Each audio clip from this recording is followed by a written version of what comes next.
Sometimes I think these young guys watch too much football on Sundays and they come out and are affected by the games, and it certainly looked like it the first half. But we managed to finish off the game on a better note. Phil, that's the third straight bad shooting game for Kobe. I think he was 4 of 21 tonight. Yeah. How concerned are you about that? He's been fiddling around with what I like to term as prosthetic, for his broken finger, and he went from, hard or a semi-hard protective plate that was in there, is kind of made out of lead that was conformed, to nothing at all now, and it's noticeably different for him shooting, and he knows it, and I think he's going to go back to what was working before 2-3 games ago.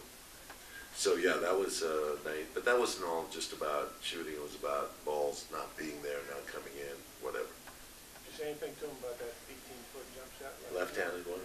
We had a good laugh at halftime over that. We who? The team and the coaching staff. Yeah. I think he had like 3 attempts on that one sequence. Was he laughing too, or? I think it was kind of a wry grin that he gave us. So you mentioned that Andrews had some effective first quarters, but it seemed like he was able to put together all the games tonight. Pretty good. Second period, first period we started out well. He shot the ball well. He's comfortable in there. I thought he was, the dominant big guy tonight. Obviously, with 17 points, 18 rebounds, was a big night for him all the way around. So not quite, but almost a reversal of free throw totals for Portland. Was that a particular area of focus, or just how the game? Absolutely not. That's one of the things that perhaps is one of my failings as a coach, is I don't strive to draw fouls. I will say, we've got a team in the penalty, and we've got to penetrate. We have to get after them here. But that's not really one of the sequences that I really, strive for.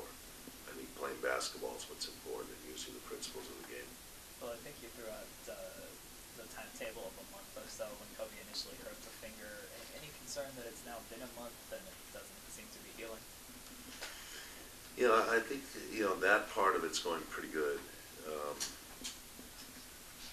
He's still tender, but I think it's other aspects that are going on there with it, which is, the second knuckle, which is probably as painful as the broken fingertip. So, there's a whole thing about that index finger going on. Hey, where's Ronald chess game at right now? Is he still trying to get back into mode? Tonight was kind of an interesting night. He got banged in his head, and I think it affected his game.